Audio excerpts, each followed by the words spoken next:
தேசிய ஜனநாயக கூட்டணியிலிருந்து விலகுவதாக அறிவித்த முன்னாள் முதலமைச்சர் பன்னீர்செல்வம், தமிழகத்திற்கு எதிரான மத்திய அரசின் செயல்பாடுகளை பொதுமக்களிடம் எடுத்து செல்ல பொதுக்கூட்டங்கள் நடத்துமாறு தன் ஆதரவாளர்களுக்கு உத்தரவிட்டிருக்காரு.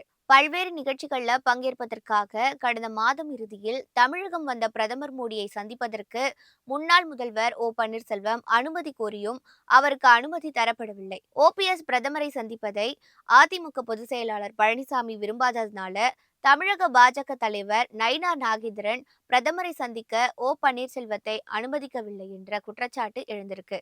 இதன் தொடர்ச்சியாக தேசிய ஜனநாயக கூட்டணியிலிருந்து பன்னீர்செல்வம் விலகுவதாக அறிவிச்சிருக்காரு.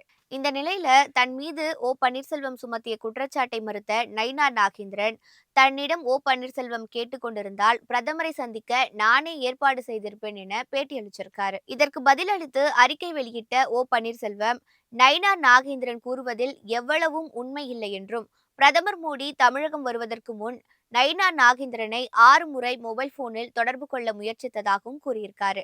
ஆனால் தனது அழைப்பை ஏற்று நயினார் நாகேந்திரன் பேசவில்லை என்றும், எஸ்எம்எஸ் அனுப்பியதற்கும் பதிலளிக்கவில்லை என்றும் குறிப்பிட்டிருக்காரு. இதற்கு நயினார் நாகேந்திரன் மறுப்பு தெரிவித்த நிலையில அவர் தனக்கு அனுப்பிய எஸ்எம்எஸ்ஐ பன்னீர்செல்வம் செய்தியாளர்களுக்கு காண்பிச்சிருக்காரு.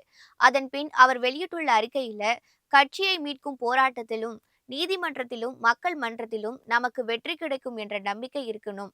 அதிமுகவை அழிவு பாதையில அழைத்து செல்வதை மக்களுக்கு விளக்கிட ஆங்காங்கே பொதுக்கூட்டங்களை நடத்த வேண்டும்னு கட்சியினருக்கு பன்னீர்செல்வம் அறிவுறுத்தியிருக்காரு.